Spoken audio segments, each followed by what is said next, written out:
How are we doing? Crypto Insight UK here, bringing you back another video. So, on the screen right now is Bitcoin. Bitcoin is at 100k.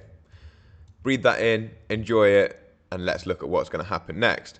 Yesterday, we talked about a potential pattern forming on Bitcoin. In fact, I showed you last night over on X pretty much what we spoke about all day yesterday in the YouTube. A range, vertical accumulation, a break, a little range above with some deviations, and then the larger break. A range, vertical accumulation, maybe a range above, deviations, a larger break, and we're starting to see for the first time negative premium for futures, basically meaning that people who are in short positions are getting paid more than people in longs for the first time since like this area here, which was when we had our last break. So that might add a little bit more confluence to what I was just talking about yesterday. I was just looking at it structurally, and now look, we've got a little bit of fundamental. I want to talk about XRP in this video. I want to just quickly mention that Trump yesterday rang the New York Stock Exchange bell, came out and said he wants crypto and AI to be leading in the US, which for me is a massive W. I don't care how anyone else sees that. That's my opinion, that this is looking flipping good. Like, I'm not going to lie, it is looking good. And if you want to get some more, like, feel more bullish, you should probably check out Raoul Pal's interview with Dan Tapiero. It's a banger. Dan Tapiero is like an OG crypto and macro guy. And I think he's raised like 1.8 billion into startups in crypto. He's got that like active fund called 10T because he thinks that the crypto market's going to 10 trillion. But anyway, getting back to this video, we are looking for potential signs that we're going to continue upwards in the market. I said to you guys, and I'll show you on the daily, like when we have this liquidation event, like things just chop about. This is potentially what the sort of structure I was looking for Bitcoin.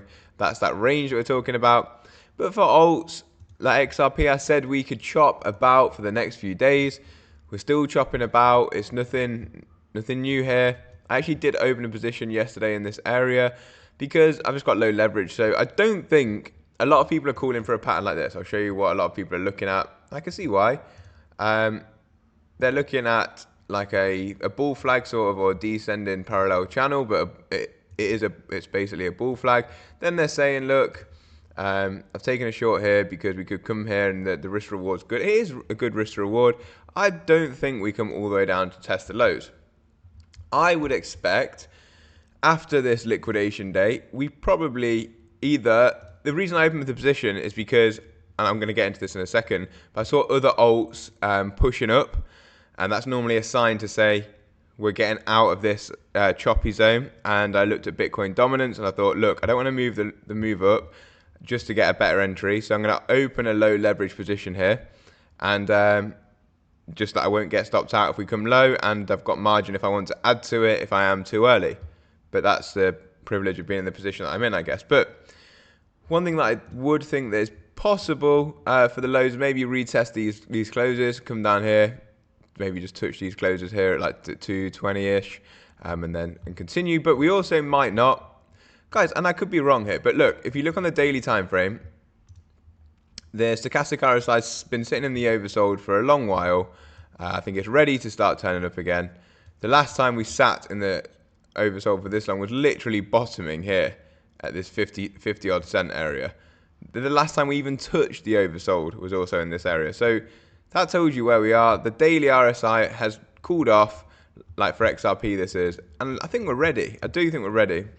Putting onto that as well, yesterday we had a lot of RLUSD be minted, and also people found the domains RLEUR and RLUSD direct you straight to Ripple's website. I said, are you smelling what I'm smelling? Basically meaning that Ripple are going to be launching the Euro stablecoin. Obviously, we know they're launching the RLUSD. And we also saw from the Digital Pound Foundation that this RL, nice ring to it, tagging Brad Garden House. So they're probably going to leave but Ripple look to be putting themselves in a flipping nice position right now. So what did I see yesterday that I thought, okay, things are starting to change potentially? Well, to start off, Chainlink's recaptured all of these days. Like it's broken out, it's shown strength. It's daily close above all of this, like these bids and asks. Like they've just it's smashed through there, closed above. That is a sign of strength to me. 20% day or something yesterday. Watching for what it does today. Does it continue? We've retested the top of the range. Chainlink looks good. The worst thing about it for me is very, very frustrating. In this area here, on the second day after the day after the pullback, I texted someone who I'm quite close with, and I said, "Look, I'm looking at Chainlink. I want to buy." And I spoke to you guys. I showed you the structure as to why, and he said, "Oh, I'm not going to get in until under 20," and that affected what I was thinking, and I didn't bloody buy it. But it is what it is. It's just annoying when I've identified that and I've waited for the pullback. I also, on this white line, actually did have a Chainlink long open a while ago, but I closed it. It pushed up here and I closed it here because I got scared, because that was just my own fault for shit risk management and emotional management, really, actually. But yeah, that's one of the things for why I think that alts might be about to move. The other one that I really was watching, I showed you yesterday on X as well, is this Bitcoin dominance. It's having a bit of a push today, so let's see if anything changes. But we have this ascending parallel channel in Bitcoin dominance that started in like March of 23.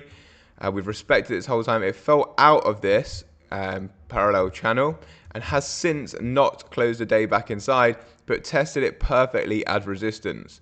So that's something I'm watching as well. And if you look on the daily stochastic, it does look like we're going to continue downwards and the momentum is shifting to the downside. However, today, and at least in the short term, look, for the 4 hour, maybe it does have a bit of a run. Maybe we try and get back inside. I don't know what necessarily happens here, because we are potentially setting a higher low on the 4 hour after a second high low and a higher high. We could be reversing back to the upside. Again, just something to keep your eye on. The daily closes say that we are outside of that parallel channel. So that's essentially why. They're the main reasons. Oh, and ETH Bitcoin as well was looking pretty good. I don't know if it still is.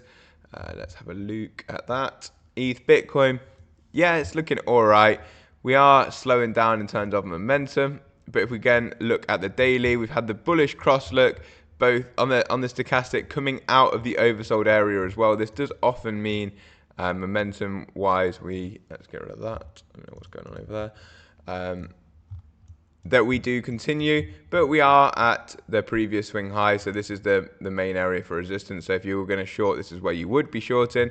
But I do think that a bottom could have come in here for ETH Bitcoin.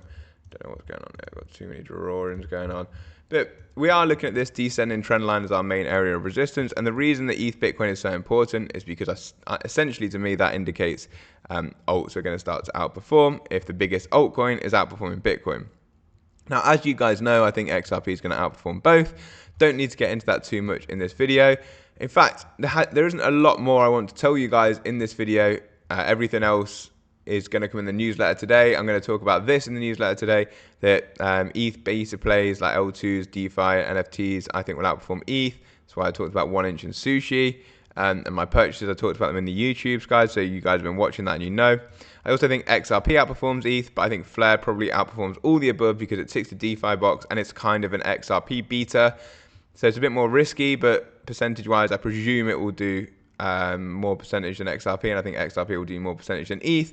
So let's see. Having said this, I think ETH does well, and that's how you should know how well the others that I've talked about there will probably do. If ETH, I think, will do well, and they're all going to outperform ETH. So yeah, guys, XRP memes are down a little bit at the minute. A decent time to be averaging. I bought some yesterday. I actually bought some drop yesterday for the first time, and I might buy some scrap. Obviously, I've got a big bag of Brito, which is what it will take me to here because I look at Brito all the time. So I've got a big bag, 2 million market cap, just chilling really. And drop I bought at 12 mil and it's at 13. Nice. But I'm just going to hold it to all-time highs probably. If I can. I didn't put loads in. I can put like 700 XRP or something in to drop. So nothing life changing. It's just a little XRP in there. And if we get the push to all-time highs, 348%. That'd be nice. But guys, remember, they are basically a gamble. So just take that into consideration. Scraps had a decent pullback, 23% at 6 mils. Probably not a bad time to enter. In fact, I might have a look at entering that. Britto's down 46% on the week. Maybe I'll buy some more Britto, but my bag's massive, so I don't know if I will. Anyway, going to stop there because I'm going to ramble now. If you do want to trade memes, please have a look in my description to this video or in the link tree on my X. They're very easy to do, but as I said, don't bang your life savings in there, but enjoy yourself, have some fun, and understand my thesis about it. If you want to read my weekly insight newsletter, that comes out tomorrow, and it's completely free. So yeah, go and check that out on Substack, the weekly insight. Thank you for listening, everyone. Peace up, A-Town down, as Crypto Insight UK would say.